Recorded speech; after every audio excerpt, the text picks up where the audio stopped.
Bharat Chandrayaan 3 launch करने जा रहा है, जिसकी कॉस्ट 615 करोड़ है और ये इसरो का आज तक का सबसे डिफिकल्ट मिशन होने वाला है। 2019 में जब चंद्रयान 2 लॉन्च हुआ तब हमने उसके बारे में एक वीडियो बनाया था। उस वीडियो के कमेंट्स में लोगों ने ये सवाल पूछना स्टार्ट किया, इसरो पर पैसा खर्च करना इतना इम्पोर्टेंट क्यों? देश में इतनी गरीबी है, पहले उसे सॉल्व करो ना। स्पेस में जाने से भारत को क्या फर्क पड़ता है? चलिए आज के इस वीडियो में जानते हैं कि भारत चांद पर तीसरी बार क्यों जाना चाहता है, हमने पिछली गलतियों से क्या सीखा है और कैसे इम्प्रूव किया है, चंद्रयान 3 मिशन के ऑब्जेक्टिव्स क्या है और इनसे क्या हासिल होगा, और भारत के स्पेस प्रोग्राम से हमें क्या फर्क पड़ता है। स्पेस मेरा फेवरेट सब्जेक्ट है और मुझे भारत की स्पेस जर्नी आप तक पहुंचाना काफी अच्छा लगता है। अगर आप ऐसे ही और इंटरेस्टिंग वीडियोस देखना चाहते हैं तो चैनल को सब्सक्राइब या फॉलो करना ना भूलिए। ये आपके लिए तो फ्री है, लेकिन इससे हमारी बहुत हेल्प होती है। लेकिन वीडियो स्टार्ट होने से पहले I want to tell you about the sponsor of today's video, Coding Invaders. जैसे इसरो भारत को स्पेस के शिखर पर पहुंचाना चाहता है,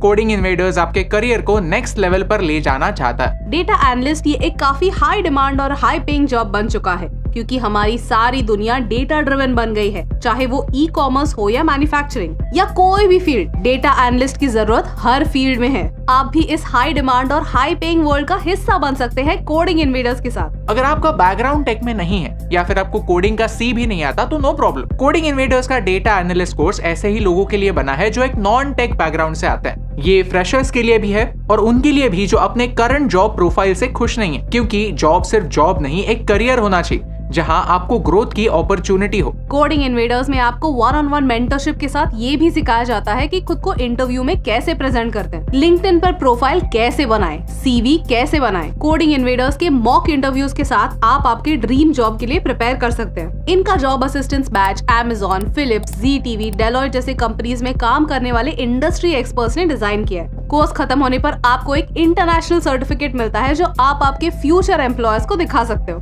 What's more, हमारे लॉयल व्यूअर्स के लिए एक खास ऑफर है। AN27 कूपन को यूज कीजिए और 27% एडिशनल डिस्काउंट पाइए। So hurry up, take your career to the moon. Click on the link in the description. In Scratch to Employment Batch. Chapter 1. Chandrayaan important क्यों? चंद्रयान भारत के स्पेस प्रोग्राम के लिए ही नहीं, भारत की इकोनॉमी के लिए भी इम्पोर्टेंट है। क्यों? चलिए जानते हैं। अक्सर जब हम कोई स्पेस डॉक्यूमेंट्री देखते हैं तो लगता है कि चांद पृथ्वी से ज्यादा दूर नहीं है, लेकिन सच तो ये है कि चांद और पृथ्वी के बीच इतना ज्यादा डिस्टेंस है कि हमारे सोलर सिस्टम के सारे प्लैनेट्स बीच में फिट हो जाएंगे। The moon is very far, जो हमने इस वीडियो में एक्सप्लेन भी किया है। मून सिर्फ एक सैटेलाइट नहीं, एक जियोपॉलिटिकल माइलस्टोन है। जब हम मून लैंडिंग की बात करते हैं तो हमारी आंखों के सामने नील आर्मस्ट्रांग और बज एल्ड्रिन की ये इमेजेस आती है, लेकिन बहुत कम लोग ये जानते होंगे कि अमेरिका से पहले USSR चांद पर पहुंचा था, लूना 2 के साथ, वो भी अपोलो 11 मिशन से 10 साल पहले। ऑफ कोर्स रशिया ने कभी भी इंसानों को मून पर नहीं भेजा है, लेकिन चांद पर पहुंचने वाले वो पहले थे। दुनिया में ऐसे सिर्फ 3 देश हैं जिन्होंने चांद पर सॉफ्ट लैंडिंग किया है, अमेरिका, रशिया और चाइना। सॉफ्ट लैंडिंग का मतलब है सेफ लैंडिंग, यानी लैंड करने के बाद स्पेसक्राफ्ट सेफ हो। ये सॉफ्ट लैंडिंग काफी इम्पोर्टेंट है, क्योंकि एक बार हमने ये प्रूव कर दिया कि इसरो सॉफ्ट लैंडिंग कर सकता है तो हम इम्पोर्टेंट इंटरनेशनल स्पेस प्रोजेक्ट्स ले सकते हैं। जो काम आज नासा कर रहा है और पैसे कमा रहा है,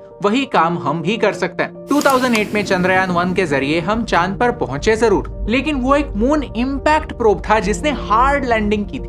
4 साल पहले चंद्रयान 2 का भी मेन ऑब्जेक्टिव यही था कि चांद पर सॉफ्ट लैंडिंग करे। चंद्रयान का लॉन्च सक्सेसफुल हुआ था। इनफैक्ट अर्थ से मून तक की 3,84,400 किलोमीटर की दूरी हमने सक्सेसफुली कंप्लीट भी की, लेकिन लैंड करते समय सरफेस से सिर्फ आधे किलोमीटर दूर होने के बावजूद एक सॉफ्टवेयर ग्लिच की वजह से हम लैंड नहीं कर पाए। प्लान ये था कि विक्रम रोवर मून के सरफेस पर 14 दिनों के लिए स्टडी करेगा और इन्फॉर्मेशन हम तक पहुंचाएगा, लेकिन कम्युनिकेशन डिवाइसेस फेल होने की वजह से मिशन अधूरा छूट गया। अब चंद्रयान 3 ये मिस्टेक्स रेक्टिफाई करना चाहता है और भारत के लिए ये एक सुनहरा मौका है हमारी इम्प्रूव टेक्नोलॉजी दुनिया को दिखाने का। ये सारी इम्प्रूवमेंट्स हम चैप्टर 2 में जानेंगे। चंद्रयान 3 के बारे में एक स्पेशल बात है और वो है उसकी लैंडिंग लोकेशन। अर्थ और मून एक वन साइडेड रिलेशनशिप में। आपको पता ही होगा कि मून अर्थ से टाइडली लॉक्ड है। मीनिंग ये है कि मून की सिर्फ एक ही साइड हमेशा अर्थ को दिखती है और दूसरी साइड नहीं।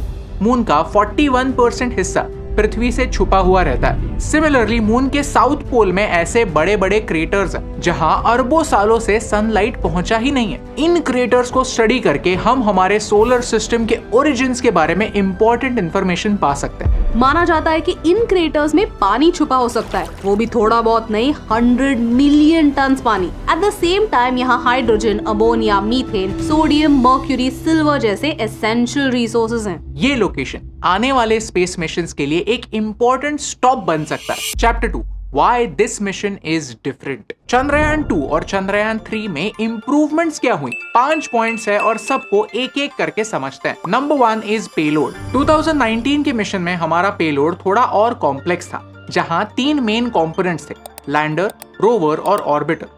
2023 के मिशन में हमारा पेलोड सिंप्लीफाई हो चुका और यहाँ सिर्फ लैंडर और रोवर ही है। 2019 में हमारे ऑर्बिटर ने उसका मिशन कंप्लीट किया था, इसीलिए इस बार ऑर्बिटर को इंक्लूड करने की जरूरत नहीं पड़ी। Number 2 powerful lander. चंद्रयान 3 के टीम ने चंद्रयान 2 के मिस्टेक से इम्पोर्टेंट लेसन सीखे हैं। हमारे लैंडर के लेग्स और ज्यादा स्ट्रॉन्ग बनाए हैं ताकि वो इम्पैक्ट को बेहतर तरीके से रेजिस्ट कर पाए और सरवाइव कर पाए। पहले हमारा इंजन उतना पावरफुल नहीं था, तो वो लैंड करने से पहले सही समय रहते अपना स्पीड कम नहीं कर पाया और उसे एग्जैक्टली जहां पर लैंड करना था उस स्पॉट से कुछ 750 मीटर्स दूर जाकर गिरा। अब हमारे लैंडर की इंजन कैपेसिटी बढ़ाई गई है। एट द सेम टाइम उसमें हज़ार डिटेक्शन सिस्टम भी ऐड हुआ है। Number 3 instruments. मून अर्थ को स्टडी करने के लिए एक ग्रेट प्लेटफॉर्म बन जाता है, जिससे हम हमारी पृथ्वी के बारे में डेटा कलेक्ट कर सकते हैं और फ्यूचर मिशंस प्लान कर सकते हैं। इनका यूज वेदर पैटर्न डिटेक्शन के साथ साथ एक्सोप्लैनेट्स के स्टडीज में भी हो सकता है। चंद्रयान 3 में शेप यानी स्पेक्ट्रोपोलरिमेट्री ऑफ हैबिटेबल प्लैनेट अर्थ नाम का एक इंस्ट्रूमेंट होने वाला है, जिससे हमारी अर्थ का डेटा रीड करके हमारी सोलर सिस्टम के बाहर हैबिटेबल एक्सोप्लैनेट्स ढूंढने में यूज हो सकता है। Number 4 launch vehicle. Chandrayaan 3 launch important एक और रीजन की वजह से है और वो है LVM-3 लॉन्च व्हीकल, जो हमारे पहले GSLV Mark II launch vehicle से 30% ज्यादा वजन कैरी करने की कैपेसिटी रखता है। आसान भाषा में एक्सप्लेन किया जाए तो इस लॉन्च व्हीकल की सक्सेस भी भारत के लिए इम्पोर्टेंट है, क्योंकि इससे हम हेवियर पेलोड्स अंतरिक्ष में भेज सकते हैं। ये हम दुनिया को प्रूव कर सकते हैं। Number 5 is cost. हमने चंद्रयान 2 कुछ 870 करोड़ में लॉन्च किया था। वैसे देखा जाए तो ये कॉस्ट अवेंजर्स एंड गेम से भी 3 गुना कम है, लेकिन अब हम और एफिशिएंट बन चुके हैं और चंद्रयान 3 का टोटल बजट कुछ 615 करोड़ तक होने वाला है। ये हमारी बढ़ती हुई एफिशिएंसी का प्रूफ है। चैप्टर 3 इसरो पैसों की बर्बादी है क्या? जब भारत ने मंगलयान लॉन्च किया था तब न्यूयॉर्क टाइम्स ने ये कार्टून पब्लिश करके हमारा मजाक उड़ाया था। ऐसे कार्टून्स चाइना के बारे में क्यों नहीं बनते? क्या चाइना में गरीबी नहीं है? ऐसे कार्टून्स UAE के बारे में क्यों नहीं बनते? क्या UAE परफेक्ट है? भारत एक उभरता हुआ देश है, भारत एक डेमोक्रेसी है और फिर भी स्पेस जैसे सेक्टर्स में एक इम्पोर्टेंट रोल प्ले कर रहा है। शायद ये बात कुछ वेस्टर्न लोगों को हजम नहीं होती। फिर वो ऐसा सवाल पूछते हैं कि इंडिया अफोर्ड स्पेस प्रोग्राम? चलिए एक सिंपल सा सवाल पूछते हैं कि हम हर साल हमारे स्पेस प्रोग्राम पर कितना खर्च करते हैं। इसरो के बजट्स पर सवाल आने वाले हैं, ये सतीश धवन सर को पता था। इसीलिए जब वो इसरो के चीफ बने तब वो सैलरी के तौर पर सिर्फ 1 रुपया लिया करते थे और इसी एफिशिएंसी की लेगेसी इसरो आगे भी कैरी करता है। ये चार्ट देखिए, हम पिछले 20 सालों से कंसिस्टेंटली हमारे स्पेस प्रोग्राम का बजट बढ़ा रहे हैं। That's a fact. लेकिन ये हमारे GDP का सिर्फ 0.8% है। To put things in perspective, हम हमारे पोस्टल सर्विसेज को चलाने के लिए 36,000 करोड़ स्पेंड करते हैं। लेकिन इन पैसों में हमें क्या मिलता है? हमारे फ्रेंडली नेबर चाइना पर नजर रखने के लिए आंखें मिलती है। चाइना को भारत से इतना लगाव है कि अरुणाचल और लद्दाख में वो अपने लोग भेजता रहता है, वहाँ ऐसे सेटलमेंट्स बनाता रहता है और धीरे धीरे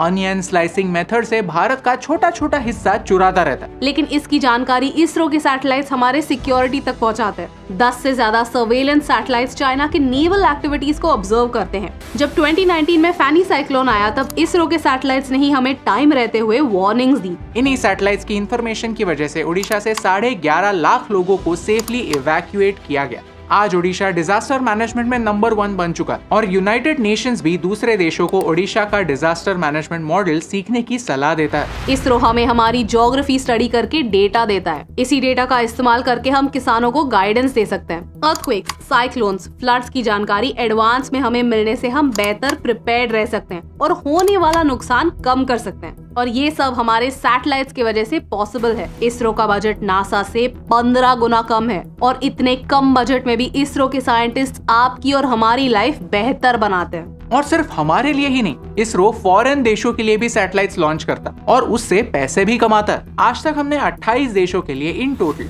239 सैटेलाइट्स लॉन्च किए हैं। पूरी दुनिया भारत के टैलेंट और एफिशिएंसी पर इतना विश्वास करती है, ये हमारे लिए गर्व की बात। स्पेस एक $multi-billion इंडस्ट्री बन चुकी है और चंद्रयान 3 के जरिए हम चांद पे छुपे रेयर मेटल्स और मिनरल्स का इस्तेमाल ह्यूमैनिटी के फ्यूचर के लिए कर सकते हैं। वीडियो की शुरुआत में हमने कहा कि इसरो भारत की इकोनॉमी के लिए भी इम्पोर्टेंट है। हाल ही में भारत में स्पेस स्टार्टअप्स को एक बड़ा बूस्ट मिला है और इसरो कई स्पेस स्टार्टअप्स को एनकरेज और गाइड कर रहा है। क्योंकि सैटेलाइट लॉन्चिंग इंडस्ट्री आज एक $13 बिलियन की इंडस्ट्री बन चुकी है और आने वाले 5 सालों में ही $24 बिलियन की होने वाली है। अगर हम इस इंडस्ट्री का 20% भी कैप्चर कर पाए तो हम हर साल हमारे स्पेस बजट से 10 गुना पैसा भारत में ला सकते हैं। और ये बात विक्रम साराभाई जानते थे। He is known as the father of Indian space programme. जब नेहरू जी ने विक्रम साराभाई से कहा कि भारत एक गरीब देश, हमारे पास कई सोशल प्रॉब्लम्स हैं,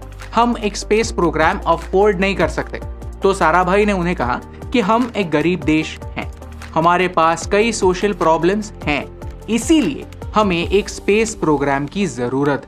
ये विजन ही है जो आज इसरो को नई बुलंदियों तक पहुंचा रहा है। जहां बाकी के देश स्पेस का इस्तेमाल वेपनाइजेशन के लिए करते हैं, हम स्पेस का इस्तेमाल इंसानियत को बेहतर बनाने के लिए करते हैं। अगर आपको इस वीडियो से वैल्यू मिली, कुछ नया सीखने मिला, तो हमें फॉलो करना ना भूलिए and make sure to check out Coding Invaders. इस कूपन को यूज कीजिए और एडिशनल डिस्काउंट पाइए और जॉब असिस्टेंस बैच को ज्वाइन करके अपने करियर को एक टेक बूस्ट दीजिए। Link in the description. क्योंकि आपका तो पता नहीं, लेकिन कभी भी मैं इसरो के किसी नए लॉन्च या फिर नए अचीवमेंट के बारे में सुनता हूँ तो बड़ा प्राउड फील करता हूँ, क्योंकि हर सक्सेस के हीरोज हमारे ये साइंटिस्ट हैं। ये वो लोग नहीं जिन्हें नासा ने रिजेक्ट किया है, ये वो लोग हैं जिन्होंने नासा को रिजेक्ट किया। ये वो लोग हैं जो जानते हैं कि भारत में ब्यूरोक्रेसी है, बाधाएं हैं, बजट कम है और प्रॉब्लम्स कई ज्यादा। हम वही भारत देश हैं, लेकिन साथ ही साथ हम वही भारत देश हैं जिसके लिए स्काई एक लिमिट नहीं, एक सीढ़ी है, जिसके ऊपर चढ़कर हम आने वाला कल सुनहरा बना सकते हैं। और यही इंपॉर्टेंट बात आप तक पहुंचाने से मुझे फर्क पड़ता। हे दोस्तों, thank you so much for watching this video till the end. अगर आपको ये वीडियो अच्छा लगा तो वो लाइक बटन प्रेस कीजिए। ऐसे ही और वीडियोस देखने के लिए चैनल को सब्सक्राइब करना ना भूलिए। The father of Indian space programme Vikram Sarabhai की इंस्पिरेशनल कहानी सुनने के लिए यहाँ पर क्लिक कीजिए। स्पेस मेरा फेवरेट सब्जेक्ट है और उसके बारे में काफी बढ़िया वीडियो मैंने यहाँ पर पोस्ट किया है, यहाँ पर देखिए। Thank you so much for watching, क्योंकि आपके सपोर्ट से हमें फर्क पड़ता है।